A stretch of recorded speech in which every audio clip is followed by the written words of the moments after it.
Welcome, ladies and gentlemen, to the M3 podcast. My name is Jayden, and I'm with Davis for episode number 16 of the M3 podcast. We've actually got quite a shorter episode, I feel, for this week. We're going to be talking about some more gaming news, but we're also going to talk about Comic-Con because, honestly, I found not much has been going on recently. Not much has been too noteworthy to really look at, but we're going to look at a few things, and then Davis is going to help us dive right into Comic-Con because Davis has been glued to his phone and his computer looking at Comic-Con stuff. Yeah, you kind of have to. That's what happens. You have to know who, everyone says who won E3 between Xbox and Nintendo and PlayStation or whatever. There you go. You have to who won Comic-Con. Exactly, right? That's what I was going to say. I was going to say, like, you are going to be the master of Comic-Con. I'm the master of E3. Yeah. So there we go. So shall we jump right into it? Yes, sir. Well, that's a rhetorical question because we're going to jump right into it. So the first thing that I have for us, this has been going on for like 2 or 3 weeks now, but the new Hearthstone expansion called Saviors of Uldum has just come out, and Saviors of Uldum goes back to one of the very few first expansions, the League of Explorers, and they have a bunch of cards that they revamped and retooled and stuff like that. And some of these cards look absolutely ridiculous. People on Twitter have been going absolutely insane, and I've joined in on some of those conversations. So we're going to look at some of these cards right now. So the newest one, the one they just released, is called the Mogu Cultist. A 1-mana 1/1 battle cry. If your board is full of Mogu Cultists, sacrifice them all and summon Highkeeper Ra. So Highkeeper Ra, which you can see, is a 10-mana 20/20. At the end of your turn, deal 20 damage to all enemies. That sounds a little OP. Oh, that's broken if you can get it working. The thing is, you can only have two Mogu Cultists in your deck. And there are only very few cards that will allow you to generate more of those. Okay. But it is possible. It is very, very possible to do this. So you're going to have to get extremely lucky, or you're going to have to play Rogue, because Rogue has one of the best cards for generating. They have really a lot of cards for generating the same copy of cards. So that's going to be absolutely ridiculous. Will it see play? We won't know until like later on, but I honestly think it'll be. So, go ahead. So it's super OP if it works. If it works, yeah. Yeah, if you can actually get the amount of cards to actually get it to be playable. Exactly, okay. Right? So they have a few other ones. So we're going to take a look at some of these. Some of these ones that I found like really, really cool. Why? Who's texting me? Anyways, so we have Hooked Scimitar, 3-mana 4/2 if played correctly. Some stuff like that. A few legendary cards. Some of these cards people have been going nuts about. One of which is called Evil Recruiter. It's a 3-mana 3/3 with a battle cry. So as soon as you play it, it does something. Battle cry: destroy a friendly minion or friendly lackey if you have one on the field to summon a 5/5 demon. So, Ooh. So basically for 4 mana, you're getting an 8/8 body, which is absolutely insane to think of at Hearthstone.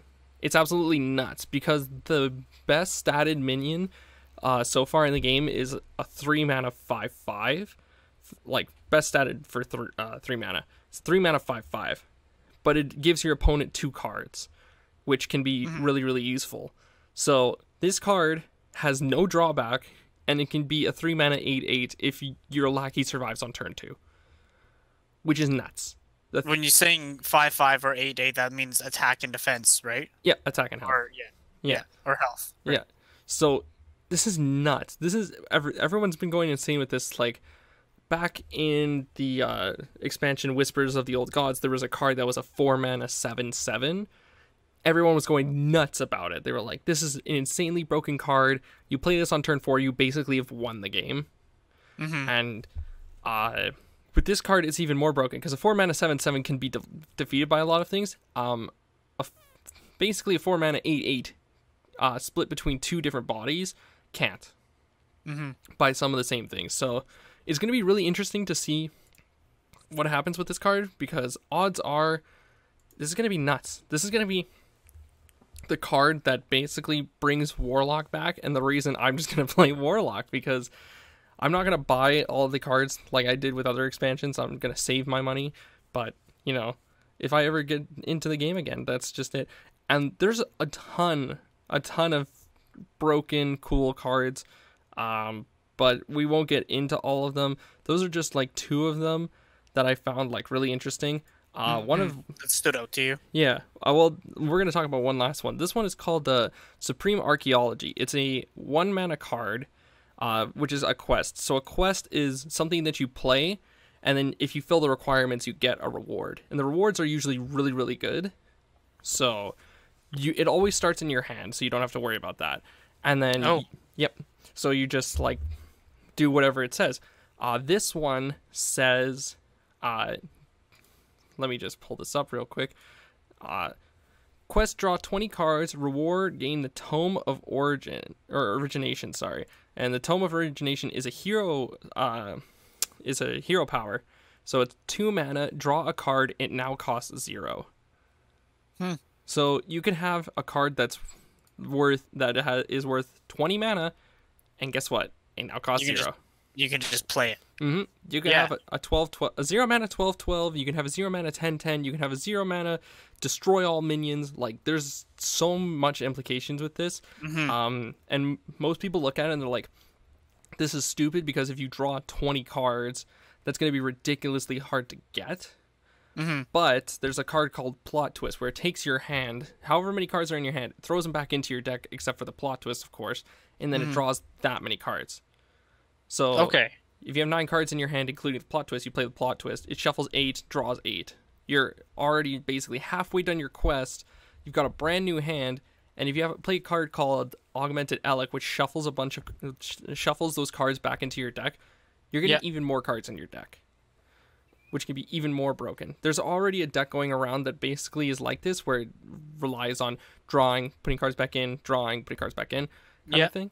But that happens like that in Yu-Gi-Oh too, where there's cards. There's literally cards where you literally just put cards in your graveyard, and then there's one card, I don't remember what it's called, but you can take your graveyard and put it back into your deck, or no, it's the other way around. Put your entire deck into your graveyard, and then there's certain monsters that are more powerful based off the amount of cards in your graveyard. So there's certain cards like that you can just toss cards in, and it just makes one card super OP. I don't remember it's like Shadow Ghoul or something like that. Yeah, like it's a pretty like jacked up card. So this is basically what it is, except on a spell. And if you keep shuffling those back in, you're gonna have infinite card draw.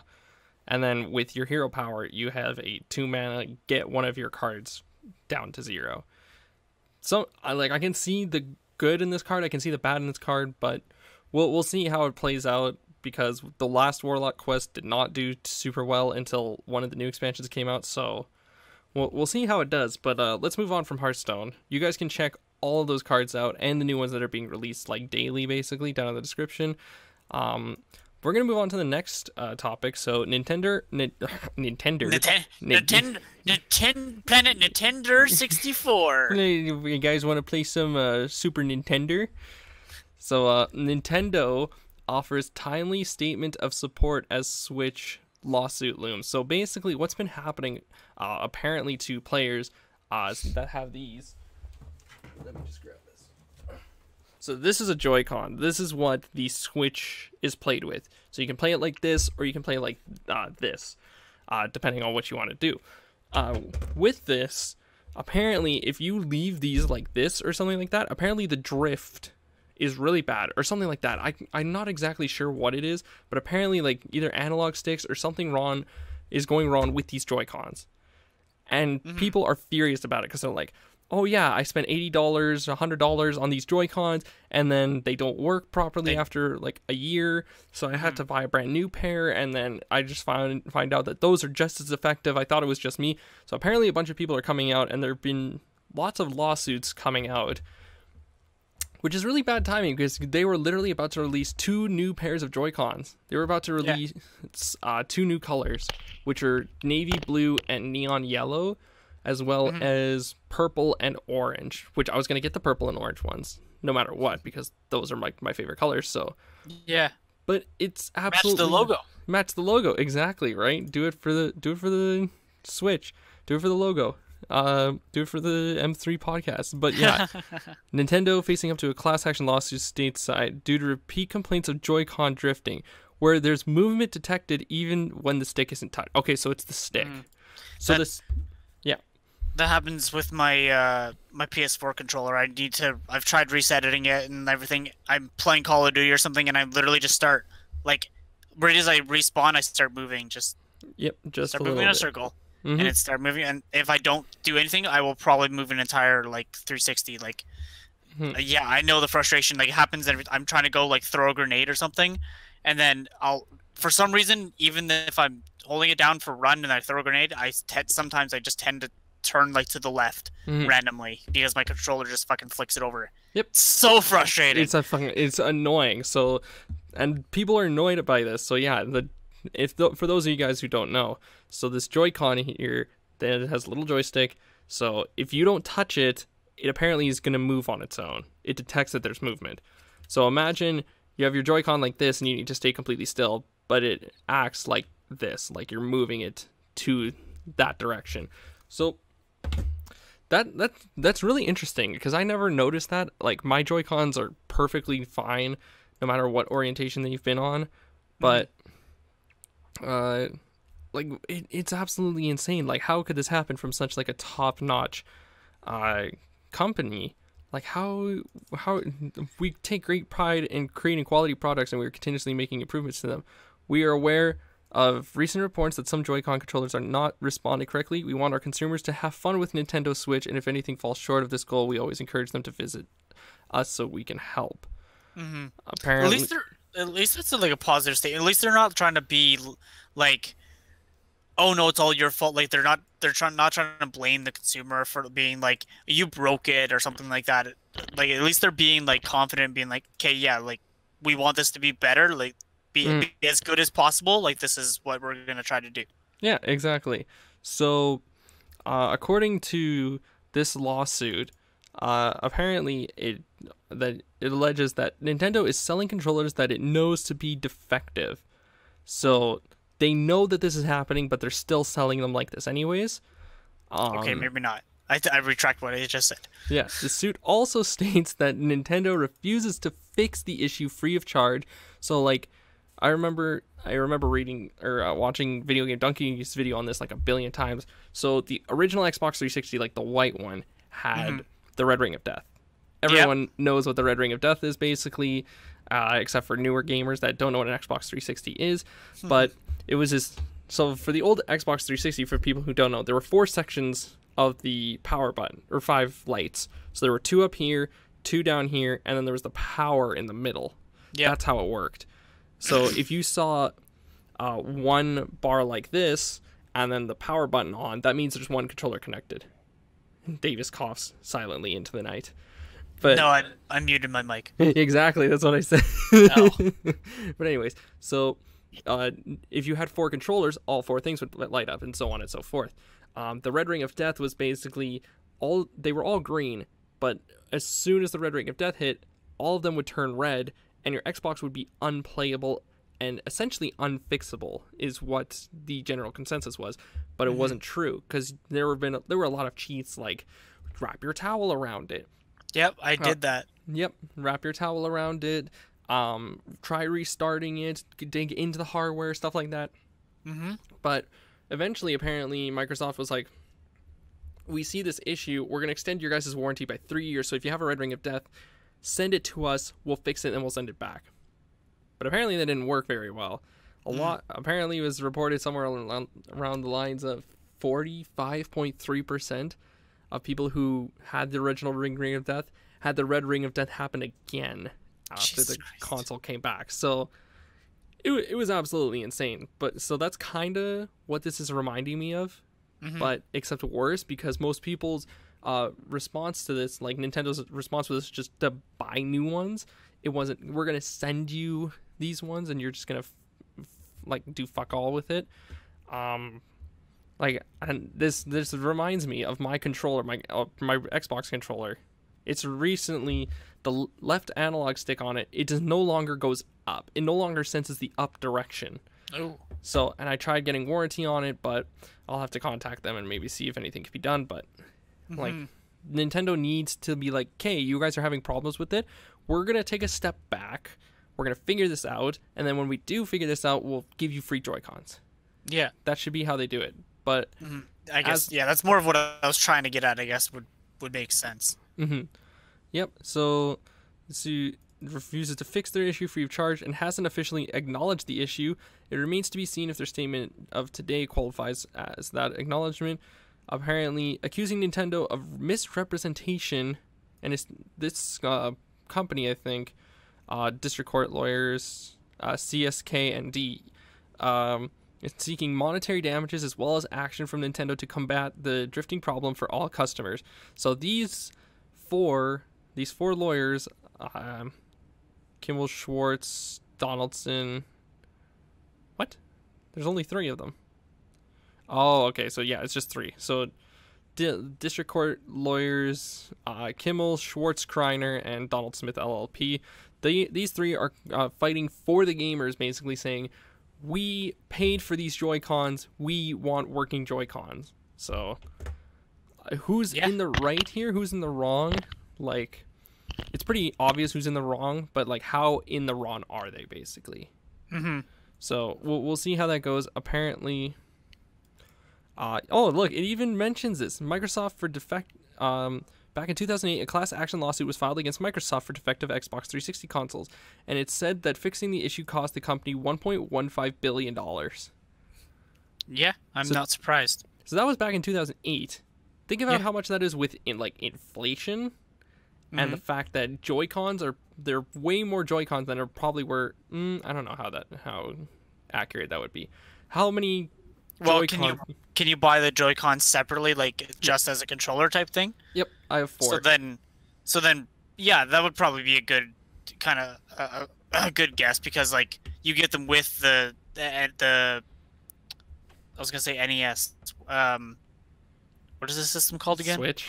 The Switch. My brain just turned off. You get them with the Switch, plus people buy extra ones. So it's probably has NES on it. To be fair, it has an NES emulator, basically. Oh. I just blanked and forgot the name of the console. Yeah, see, like, this is my brother's Nintendo Switch. So he has these red and blue ones, and I have the red and blue ones too. But mine came with the gray ones. So you can buy a billion of these, and you can buy the other ones separately, which we were talking about, like the 2 new colored ones, which I'm excited for. Orange and purple, that's going to be hype. If they work. If they don't drift. So Nintendo, get on your shit. Figure out what problem is causing this. Tell us how to fix it first, and fix it yourself. Well, okay, fix it yourselves first, and then tell us if there is a way to fix it on our own. Tell us how. Or at least be like, okay, cool. We'll pay for your shipping and handling.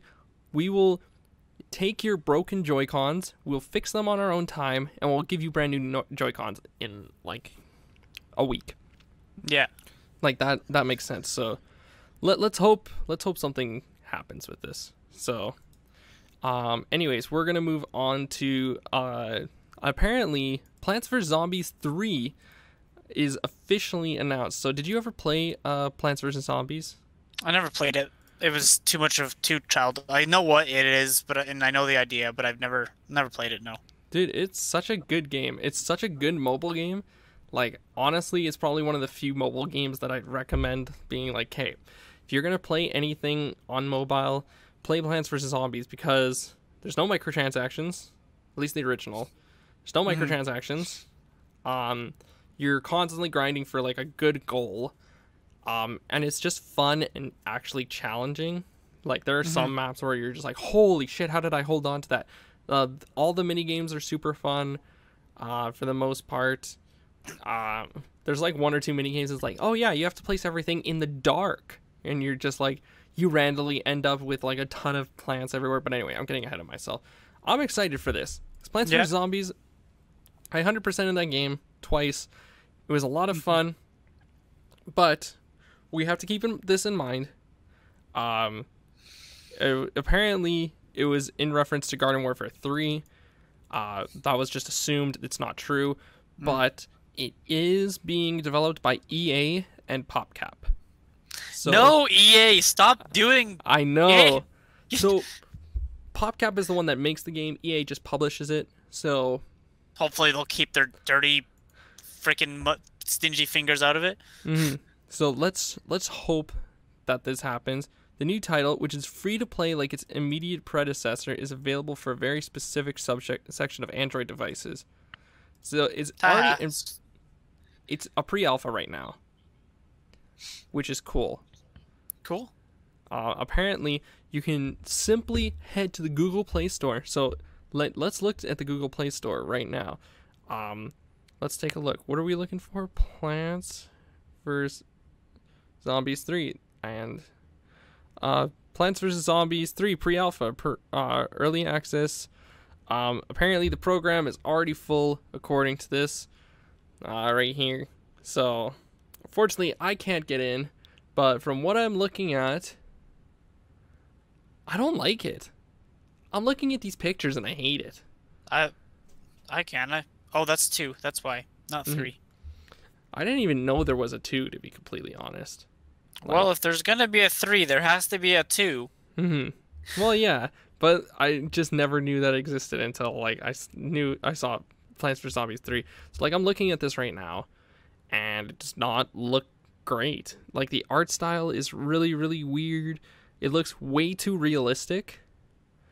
The stage thing looks fine. The shovel looks fine. The graphics are just weird though. Like where are the good old days where the pea shooter looked like a little chubbier and stuff like that? Some of them are cool.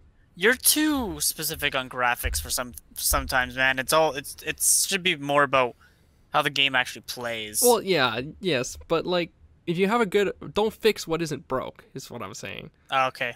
Like I just want the original art style. It's like Halo was going up in graphics, and that's fine. Then it got to Halo Combat Evolved Anniversary, and then it went to shit. Like, Halo Combat Evolved Anniversary, it looks good. It doesn't play well, though. That's the thing. So, like, when I was playing Halo Combat Evolved Anniversary, I was going through the campaign. I was playing it on the original Halo graphics because it was super simplistic, and it was just super fun to play and get that nostalgia back. On the newer version, I was, like, having trouble seeing things. Like, it just didn't look nearly as good. And it's not to throw shade at the developers and anyone that was, like, working super hard on this, but, like, you kind of just played yourselves because everyone's like, oh, Halo Combat Evolved Anniversary, it runs smoother now. I'm just going to play it the old graphics, same game. Like, it honestly made me think, like, why did I buy this game? The reason I bought it was because I never played Halo 1 outside of my, like, 2003 PC, and it's like, I can't play that shit anymore. I still remember Halo 1. Yeah, it's a good-ass game. Anyways, like, don't fix what isn't broke, because Halo 3 had epic graphics. It was so good. It was simplistic. It looked nice. Like, there was no reason to change it, but you just added so much detail. It kind of just took away from the overall experience, and it's like, I have to go back and play that game again to get achievements. I'm not going to play it with the new graphics. I'm going to play with the old graphics. It's like taking an emulator and then making the graphics HD, basically, and making it run super smooth. That's basically what Halo Combat Evolved is. And I enjoy it, but don't fix what isn't broke. That's the message of the story. So, unfortunately, Plants vs. Zombies 3, already at a negative for me. The art style doesn't look great, in my opinion. It probably looks great to everyone else, and I'm just being a piggy little bastard about it. But we'll wait till you actually download and play it, and then you'll get your opinion on it when you go play it. Exactly. So let's move on. This is gonna get a few kicks. Before we head into something a little bit sadder. Farming Simulator is set to have its first eSports season kick off at FarmCon. What? You heard that right. Like Farmville? Like Farming Simulator. Like, you know how there's like Flight Simulator and Train Simulator and Euro Truck Simulator? Oh, okay, yeah. It's Farming Simulator, but now there's esports for it. This is not a joke. Here's the article. Golden. Boom. Golden. Like, inaugural season of Farming Simulator League will get underway later this month at FarmCon. The convention will be held July 27th and 28th, so that's next week. So, what's FarmCon? That's a good question. What is FarmCon? Is it just where farmers show off their tractors? FarmCon. Let's Google FarmCon real quick. FarmCon. What the heck is FarmCon? Like, is it specifically made for Farming Simulator? Because that's what it just said. FarmCon. FarmCon is the official community event for modders, developers, and players of the Farming Simulator series. So yeah, this is literally an event made for Farming Simulator players. So it's not like a Twitch event or something like that, and No. they just happen to be playing this game or whatever. They made a specific event just for... What? Yeah, this isn't BlizzCon.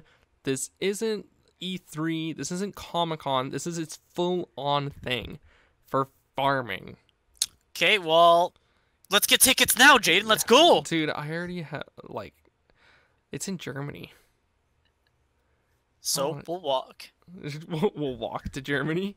Yeah. There's a big ocean there, buddy. How are you going to get across that? I'll call Aquaman. Of course, the classic answer. But yeah, that's ridiculous. Like the fucking FarmCon. It apparently, like, I was skeptical about how much money it would take, or how much money the prize pool would be. 11,000 euros. It's not the worst. They are live streaming.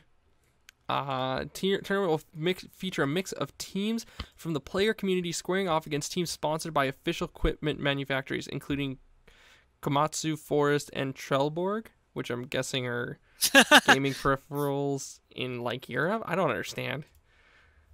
Some Japanese kind of sounding like whatever. If people are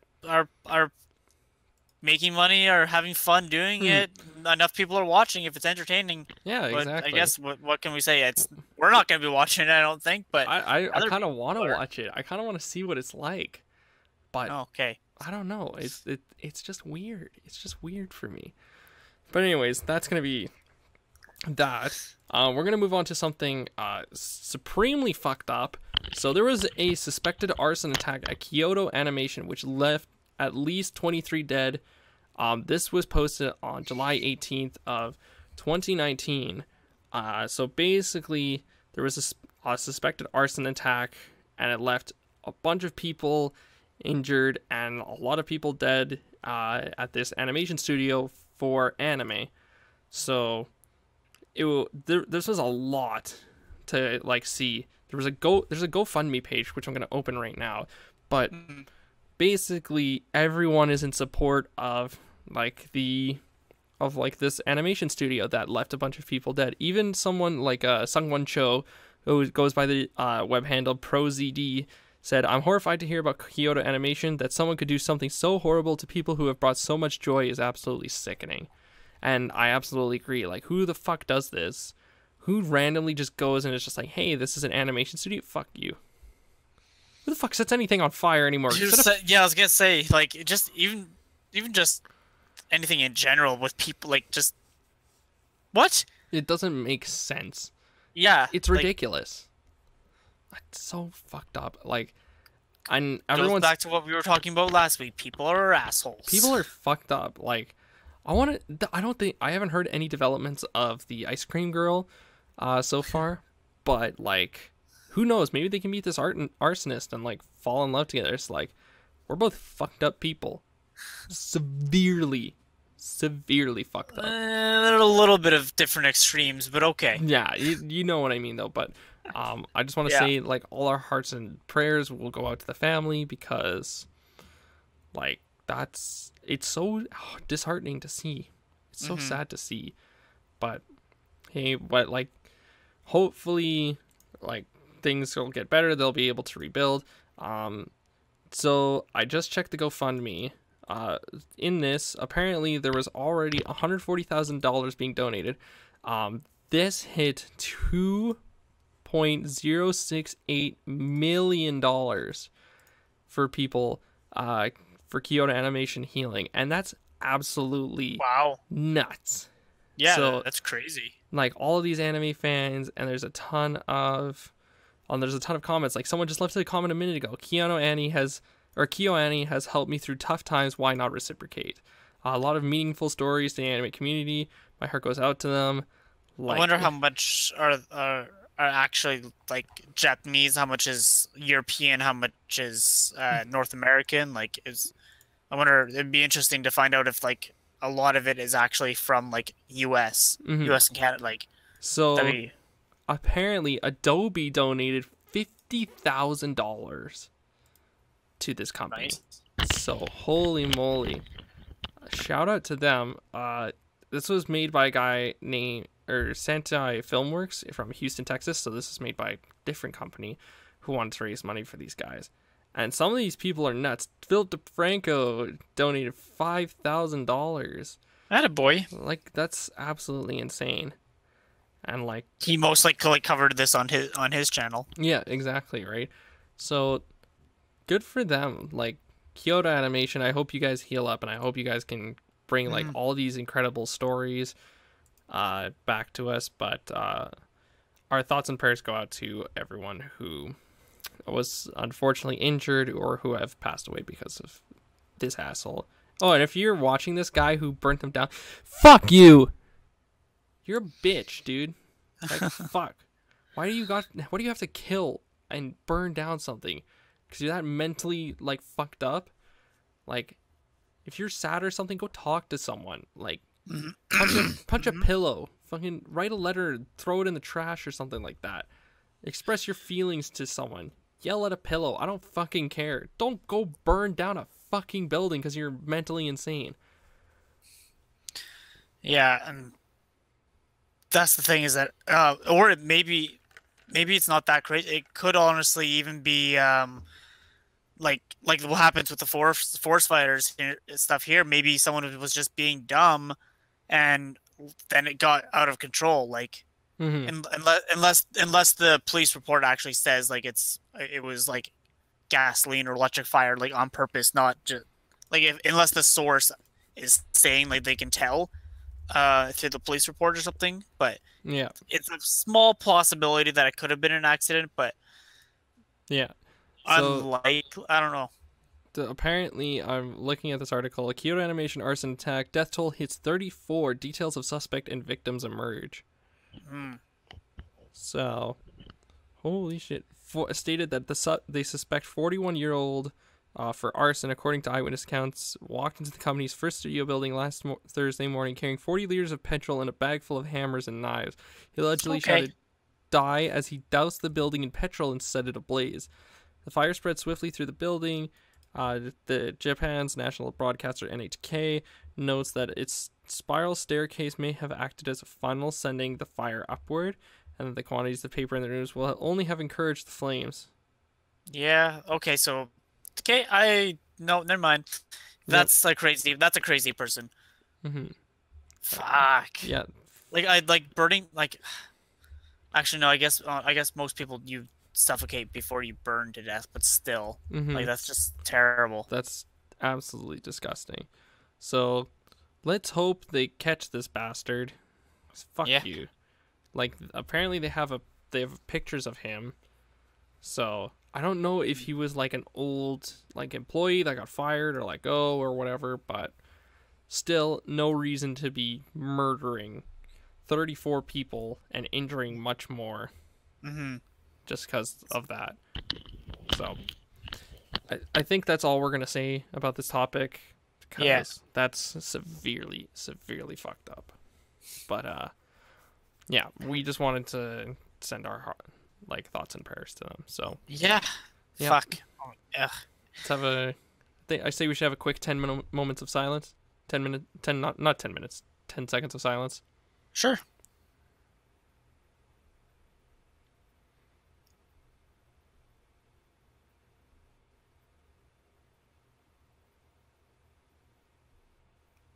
All right. Whoever passed away, you will be missed. Okay. let's move on to. That's actually going to do it for the gaming corner this week. Like I said, there was really not much going on that I found.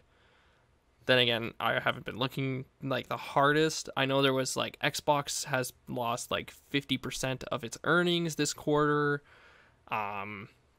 which I didn't think was important enough because all I was going to say about it was it's to be expected, but they will make up for it in the new year.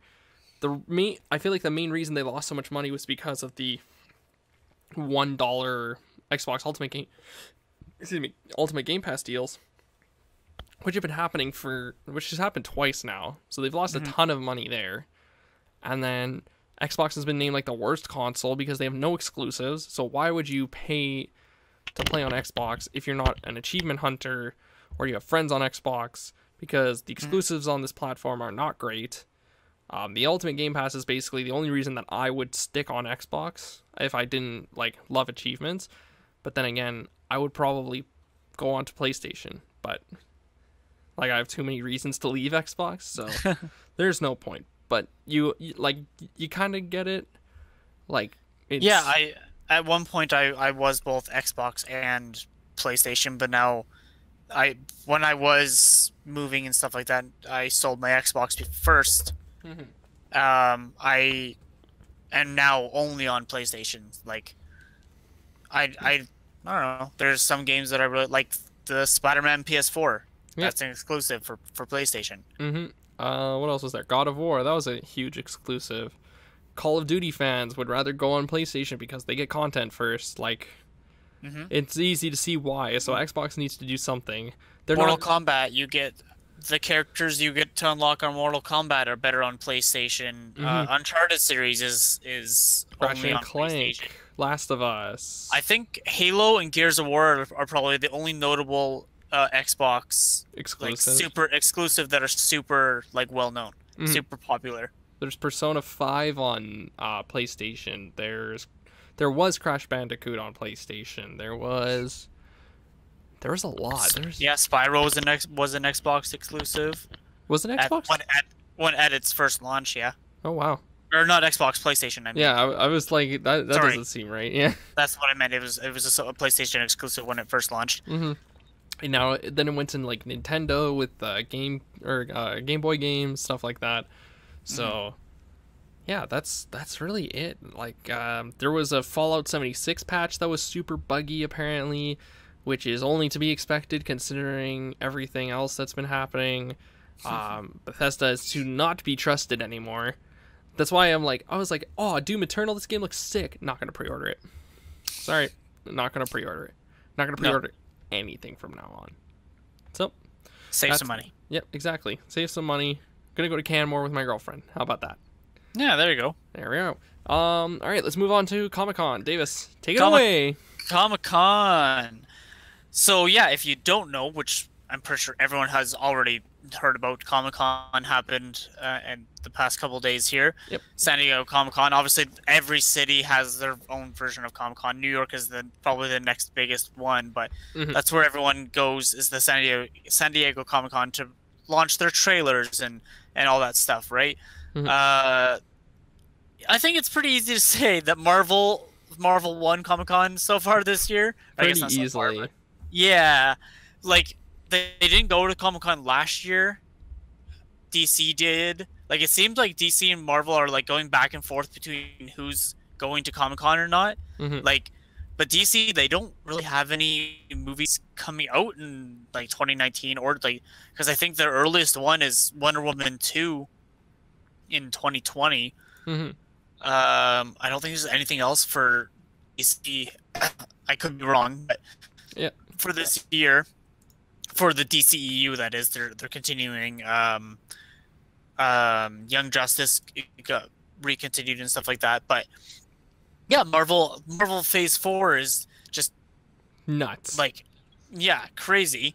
Freaking, what's it starting with? Like they launched the Eternals, Shang-Chi, Blade, Black Widow, Thor, Love and Thunder, Falcon and Winter Soldier, Loki, Doctor Strange, Multiverse of Madness. That's a really cool name. Hawkeye looks okay. WandaVision, and then there's a what if. I haven't heard much about the what if. Like the thing is like almost half of these, are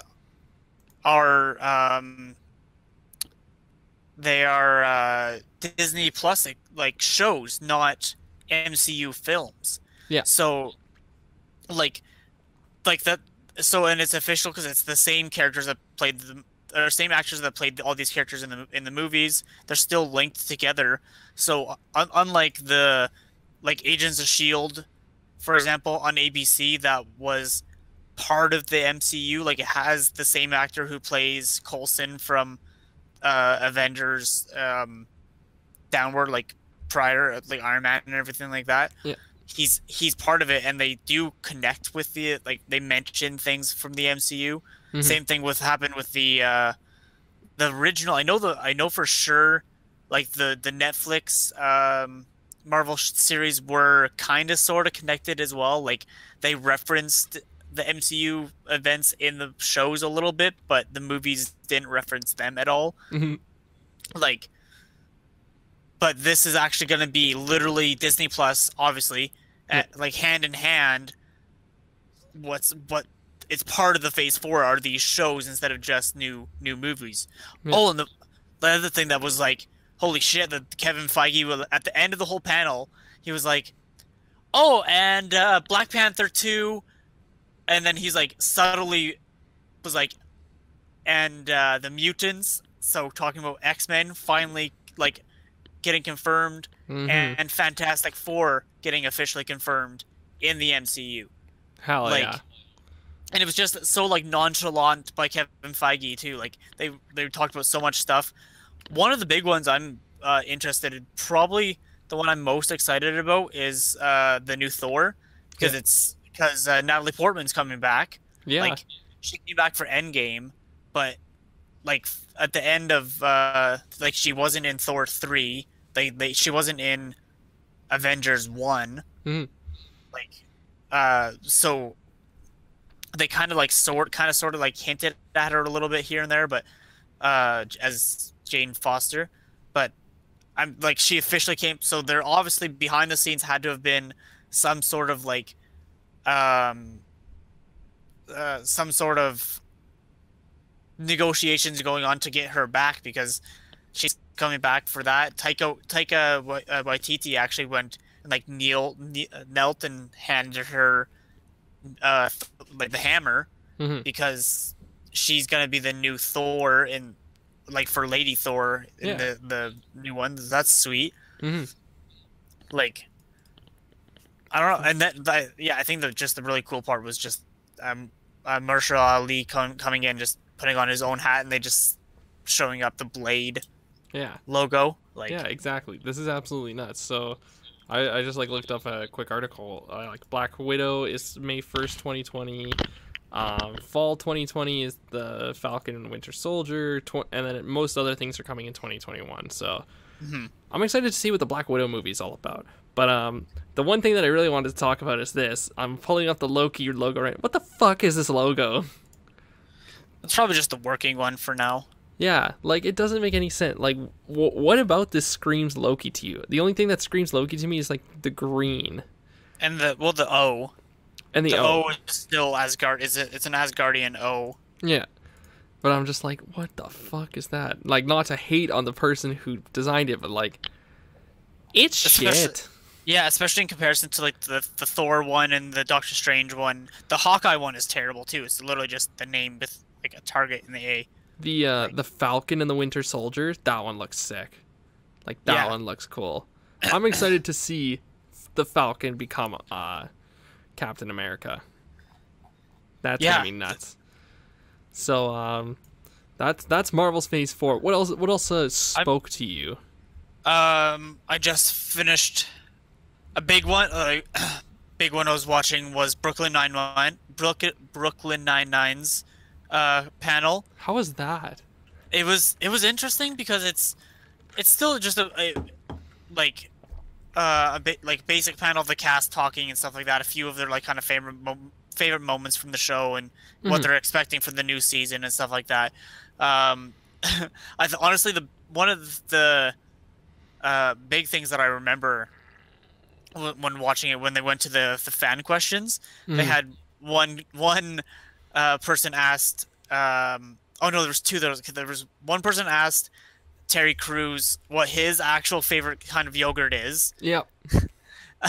And another fan asked Terry Crews, um, what from Jeffords is not Terry Crews, like Mhm. considering they based Terry Jeffords out after On Terry Terry Crews. Crews, yeah. So then, how do you pronounce his name? Joe Low. Sanagato. Yeah, the guy who plays Oh no, Oil. Jolo Joe Low. True Glow. Yeah, yeah. He looked over at him. He's like, "Do you wear suspenders?" And Terry Crews is like, "No, I don't." And then he got like super hyped and laughed and clapped and everything like that. He was like, so all of them were wearing these jumpsuits with the Brooklyn Nine-Nine logo on it. Mhm. And but the guy who plays I want to say Andy or something like that. I could be completely wrong. Don't quote me on that. Yeah. The guy who plays Raymond and the girl who Stephanie, I think her name is, that plays Andre Brower and Stephanie Beatrice. yeah. So they weren't actually at the panel, so Mhm. they had a cutout of them. But basically, what I'm getting at is that they took the same jumpsuit that they were wearing, took it off of her cutout and gave it to this girl who asked this question because Terry was like, "You win!" Like because You've it was won just a really Comic Con. good. He just was really impressive of It the wasn't Marvel that won Comic Con. It was this one random lady who yeah asked this question. There you go. because it's Terry Crews. Mhm. Actually a really good thing. Part of that was interesting. Also was they asked each member who they want like a guest star to show up. A Mhm. big name that came up was Mark Hamill because it's Mark Hamill, Mark Hamill, of course. and then the other big one was Bruce Willis because duh, Mhm. like it's Jake's favorite like person. Yeah. So that panel was definitely interesting. What are the other ones that I watched? I watched the Game of Thrones one. How was that? I Uh, heard that one wasn't great. it wasn't that great. It was just them talking a little bit, and it was a bunch of like Nicola was there, so Jamie, Yeah. who was it was small. Jamie was there, Maisie was there, Grey Worm, um, uh, Sam Tarley, Sir Davos, Yeah. and Varys. So a few people were there, but not like not a few of the kind of more popular people, but some of the lower tiers as well. Mhm. They were kind of just talking about like the fact that yeah, it was still good and it was good. Like they loved the show and everyone loved being on it and everything like that. But like it's time to kind of end it, and they were kind of glad on how it ended. Like Yeah. the crew, like I'm surprised. I was kind of surprised that there was still a good positive reaction with how much hate Game of Thrones got the final season. Yeah. So like they were still cheering and everything like when people were coming on. Yeah. Um, Well, like I'm reading this article from Gizmodo that says before the doors opened at Comic Con 2019, Game of Thrones was off to a rocky start. David Benioff, sorry, and DB Weiss dropped out of their Hall H panel for production and scheduling conflicts. And then the panel itself, star Conleth Hill. Who's Conleth Hill? um, I think that's Varys. Fuck, I can't remember. What is his name? Uh, Lord Varys. Yep, yep, you're Yeah. right. Lord Varys. Yep. Um, offhandedly accused the media of having it in for the show, while the cast took exactly 0 questions from the audience in a panel that was specifically billed as a Q&A. So, Yeah, they put it as like running out of time. Like they weren't in. I don't think they even. It didn't look like they were in Hall H because it looked mhm. based off the video that I watched. It looked smaller than usual, but that could just be based off of me. I have no idea. Yeah. But I don't know. It was like I'm a big Game of Thrones fan. I'm still gonna buy season 8. Like I really liked it, but yeah, the panel it just wasn't that amazing. Um, Mhm. Yeah, so I'm trying to think of the other one. So I've started watching the Flash panel because oh, that's gonna be a big one because they're finally doing because the final season of Arrow is shooting this Yep. year, and then all the other shows, and then they're starting Batwoman this year. So Nice. this crossover is going to be like the big one. It's the Crisis on Infinite Earths crossover.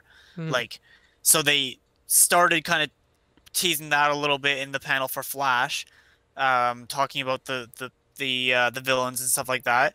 Mhm. Um, yeah, I think those are the only ones that I really watched. I'm trying to remember. I'm going to watch the Supernatural one tonight. Yeah, I don't know. Comic-Con has just been it's Nuts. been pretty good this year apparently. Mhm. Again, I still need to freaking go to a Comic-Con. I have never been to one. Yep. Me too. I have yet to go to a Comic-Con. I have yet to go to a PAX. I've yet to go to an E3. Yeah. Maybe Multimedia Madness goes to all of these conventions one day when it's not Well, like, hey, cool, you were late by 5 seconds. Sorry, you were all sold out. yeah, exactly. Hmm. It when is Fan Expo in Edmonton? Like Edmonton Expo. Yeah. It's usually September or October, something like that. I remember like Edmonton Expo, or like for those that don't know, Edmonton Expo is basically Edmonton Comic Con.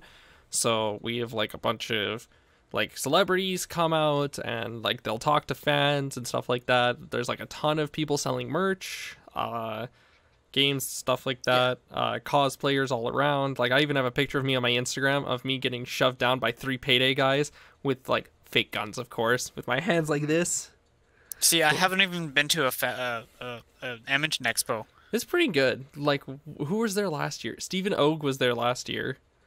The character of Trevor from Grand Theft Auto 5, as well as the whole Oh. cast of Grand Theft Auto 5. But unfortunately, nobody wanted to go see the other characters. They just wanted to see Trevor because Stephen Ogg is an amazing actor. Not to say that the other two aren't amazing, but there's just something about Stephen Ogg that makes him amazing and authentic.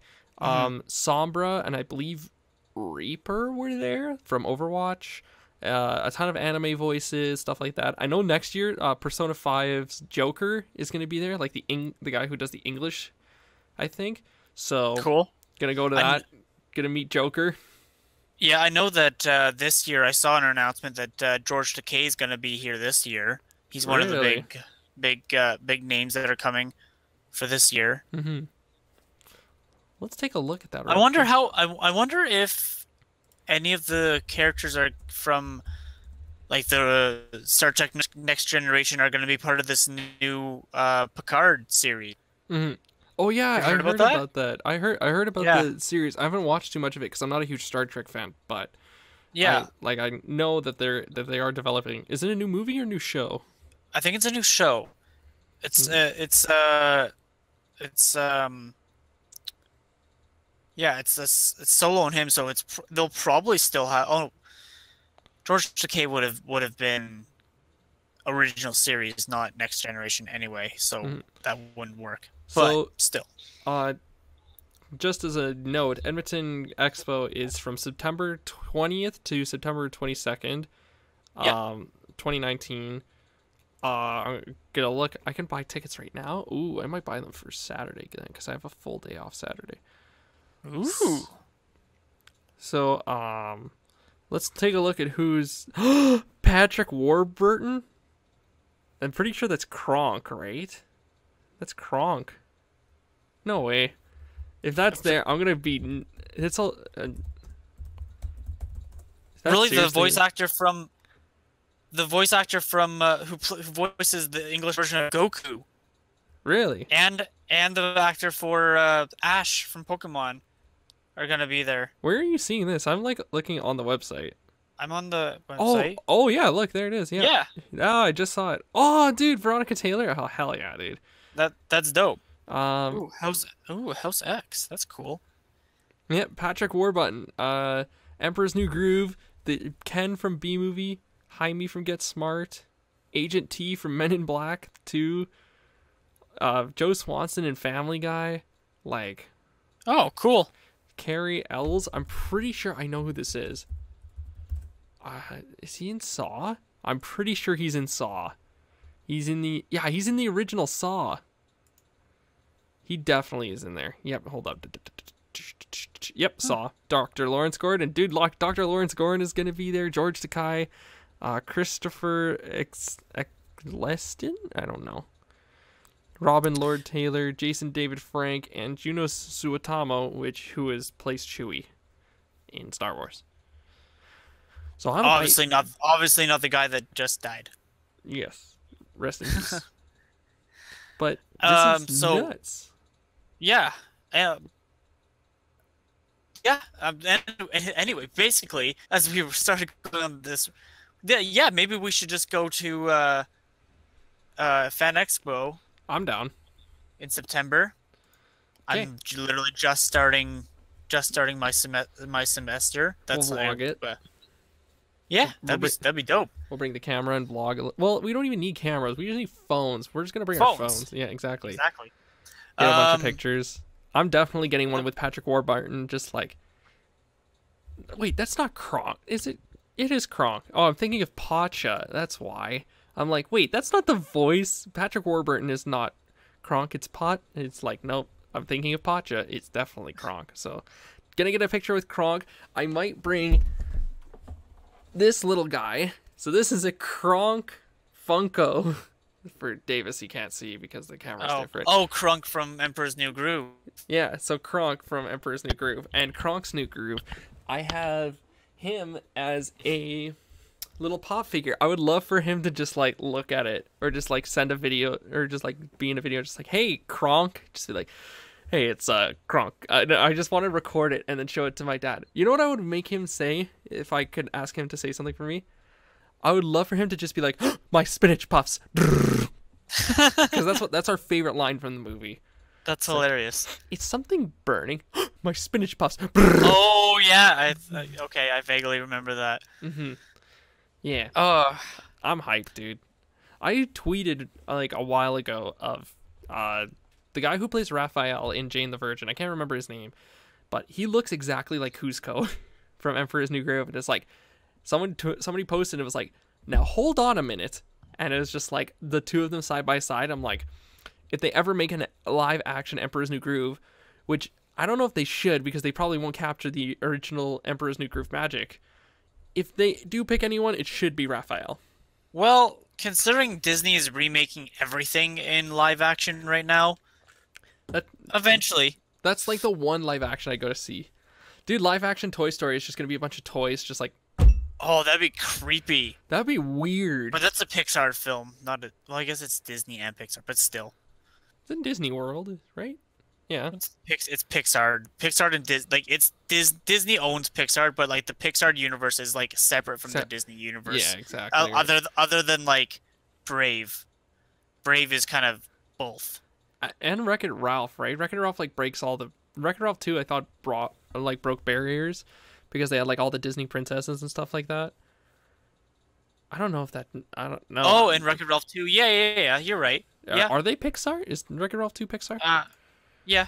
Take a look. It was a good movie. Very good movie. I enjoyed it.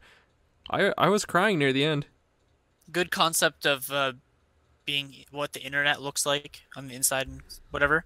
Wreck-It Ralph breaks the internet. One thing that I did notice there too that I wanted to talk about was that I got kind of stoked for is that one of my favorite people that you actually know about this already, but like Kevin Smith's Jane Silent Bob reboot.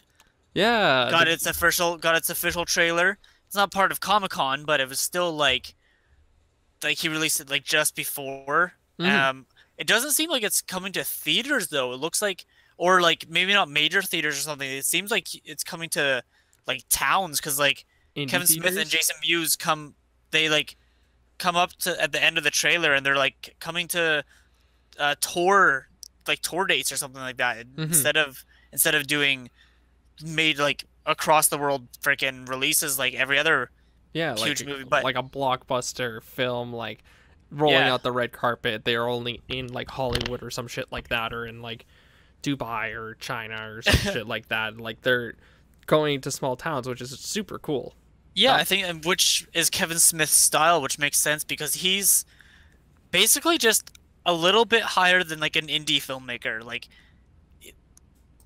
he's He does $20 million, $50 million movies. Like his movies aren't that crazy. yeah, Like production wise. yeah, Yeah. and I liked the original Jay and Silent Bob Strike Back. I like so as it's total like a stoner like teenager dumb comedy movie, Mhm. which I would like. I would watch this for like nostalgia Yeah, reasons, like just straight up for me. yeah. So like, get hyped for that. Yeah, bud. Yeah. I'm gonna watch I it if there's a chance for me to watch it. apparently here I have to find the story now because I just remembered it. So, Keanu Reeves and Alex Winter are filming Bill and Ted's Excellent Adventure 3. Yeah. Face the Music, right? Uh, so apparently someone made a sign that said they're in Louisiana shooting this apparently. So somebody made a sign that said "You're breathtaking" on it, and put it next to the house that Keanu Reeves is filming in, and apparently he found it and he signed it. And It's awesome. it's amazing. And I was like, what was it? Yesterday was a dream come true. We knew Keanu Reeves was filming off the street, so my son said we need to make a sign that says "You're breathtaking." Few cars stopped, but then a car stopped, and there he was. He actually stopped. Keanu Reeves took a picture with this family. A 50-year-old. Wow. Scrawled a sweet message to those responsible.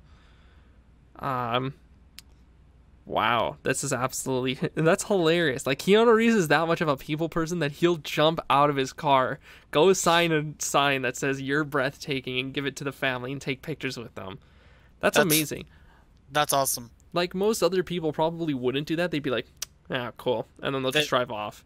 Or maybe wave. Like Dwayne Johnson, he's really popular with people being nice and stuff like that.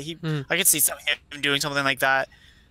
Just Um, like jumping out of the car or like waving I and could be s- like later.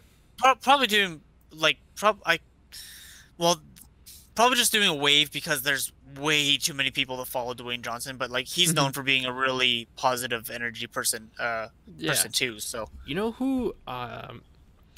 Shit. Who was I thinking? I was just thinking of someone who is also like pretty high energy.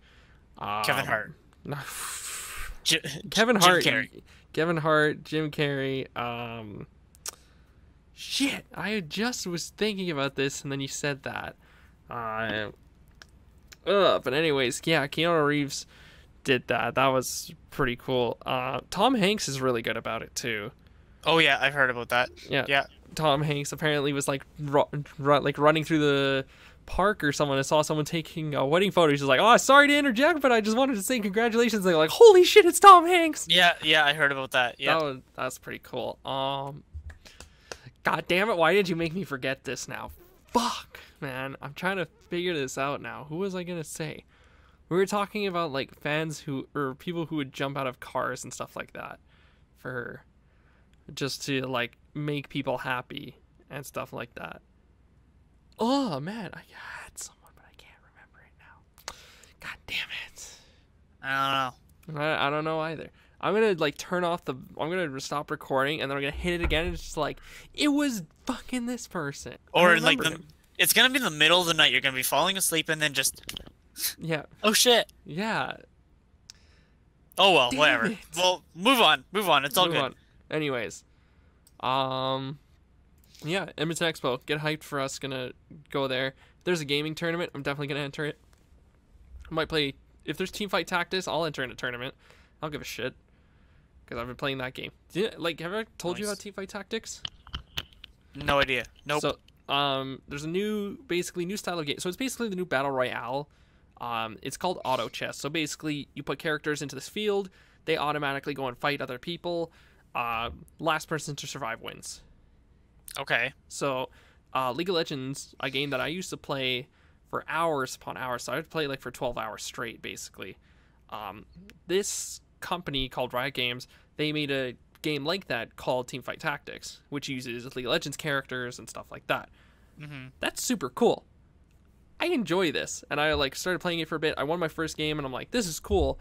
Don't know how much I can support this company because of like their business practices, like they're getting sued for sexual discrimination, sexual harassment, things like that. They're heavily microtransaction influenced. Like, you can't earn skins through in-game content. You have to buy them, which is ridiculous. You don't need them to play, and it's like, oh, you could spend 20 hours unlocking one new character, or you could bypass that by buying it when it's on sale, which is ridiculous, because I'm like, oh, I want to play the new character. It takes 30 hours to unlock, if you're good. It could take up to 60 hours to unlock this one character. So, I don't know. I was done with the game. I started hating it, but Teamfight Tactics is pretty fun. It's not really balanced because most of the team comps that I find are just, like, really bad. But I'm going to play some after this. I don't give a fuck. Nice. Like, tomorrow I'll probably start editing. Like, I definitely will start editing. Honestly, for the gaming video we have that'll come up soon, it's almost done, basically. All we have to do is just add a few things, add the intro, add the outro, then we're done.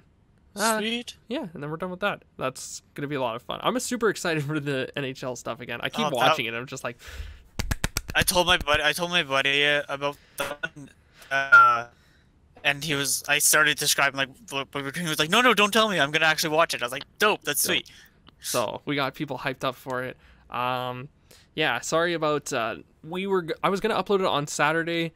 Unfortunately, I got swept with work, and then I went down to Pinoca for a funeral for my girlfriend's family. So I wanted to be there to support them, and I just didn't want to work to be involved with any of it. So good clarification there too, by the way. Yeah, she's dead. She's just dead. No. Nice knowing you. Yep, but no. Rest in peace, Doreen. But anyways, yeah. I think that's gonna do it for us here on the M3 podcast. I was just gonna say, I wanted to talk a little bit about Spider-Man. Okay, let's go into that. So, Spider-Man: Far From Home. Yeah, I wanted to talk a little. Like, I want it's so hard to talk about it being non-spoilery. But honestly, okay, I'm just gonna do a little snippet of it then, because without taking too much time. Really good characters. I like how they describe like the snap in like that world, because like everyone thinks. We call it the snap because it's like what we saw Thanos doing, but they call it the blip, which is interesting. They have a decent explanation for like the people that still like grew up and the people that got just 5 years, like 5 years later or whatever, that were part of the snap. It was a really good amount of like effects and everything. Like the characters were really good, the story was really good. Mysterio is like Mysterio. He's very much like, holy shit, this is him from the comics.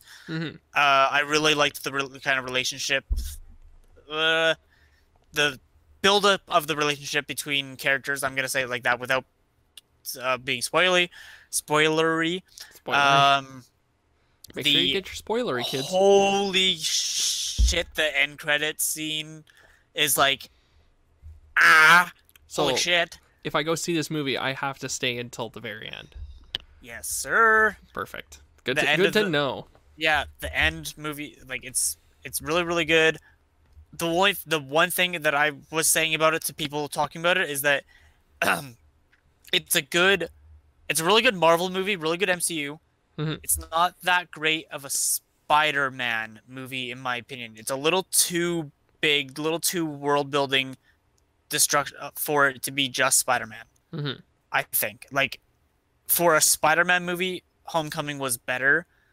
For a movie in general, like MCU movie, comic book movie, I think this one was better. It's just it's a little, there's a little bit of bits and pieces that are a little bit off. You kind of have to know a little bit. I guess you have to know the MCU in Homecoming as well. But Hmm. I don't know. It's really good. I'm gonna buy it when it comes out because it was phenomenal. Amazing. It was so good. Jake Gyllenhaal was really good. Hmm. Like, So, uh, what would you rate it then? oh, The hard question. a quick rating. Honestly, I'd give it a 9. Really? It was better than the Endgame for me. Oh wow, that's a Yeah. huge statement because you loved Endgame. Yeah, Endgame was awesome. There was a few things like Endgame was a little long. There was a few things that kind of were a little off. The end was amazing. Like probably the biggest holy shit moment for me for the Endgame, which I said earlier, was Cap grabbing Thor's hammer. Yeah. That was holy shit moment.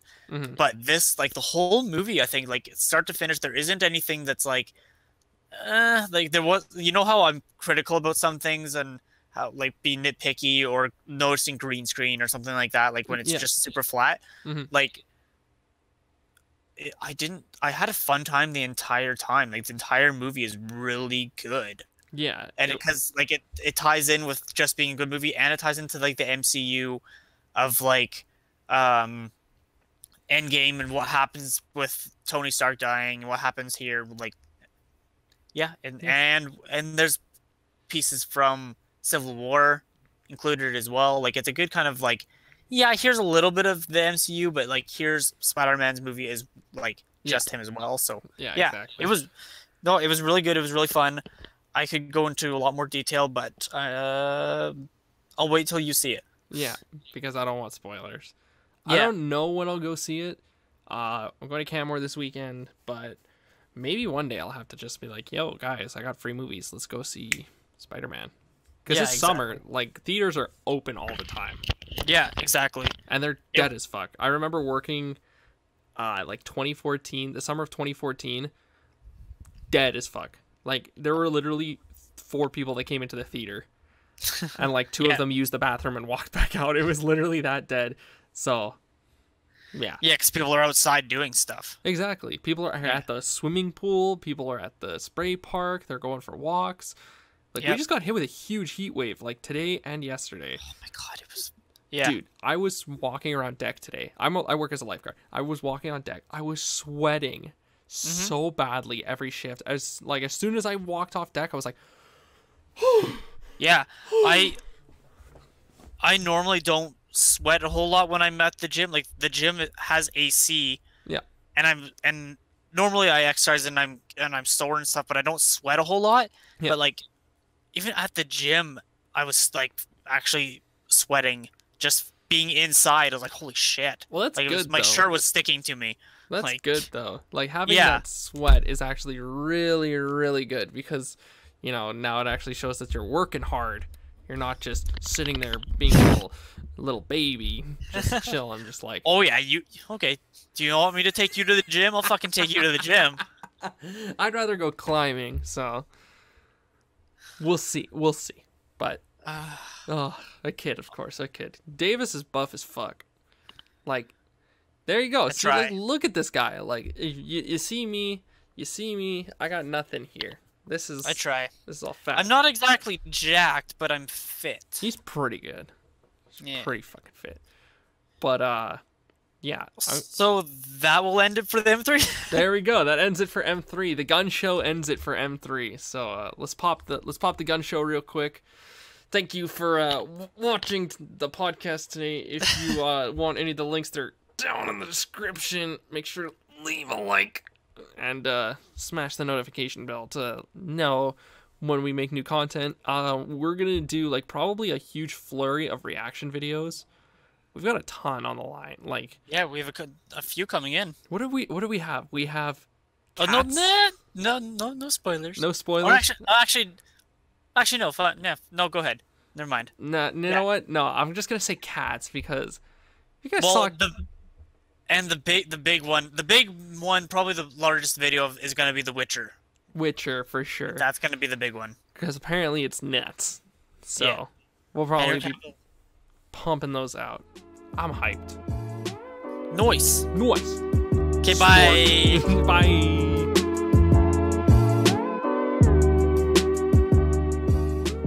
Thank you for listening. If you like this podcast, make sure to like and subscribe for more, and make sure to follow us on Instagram and Twitter.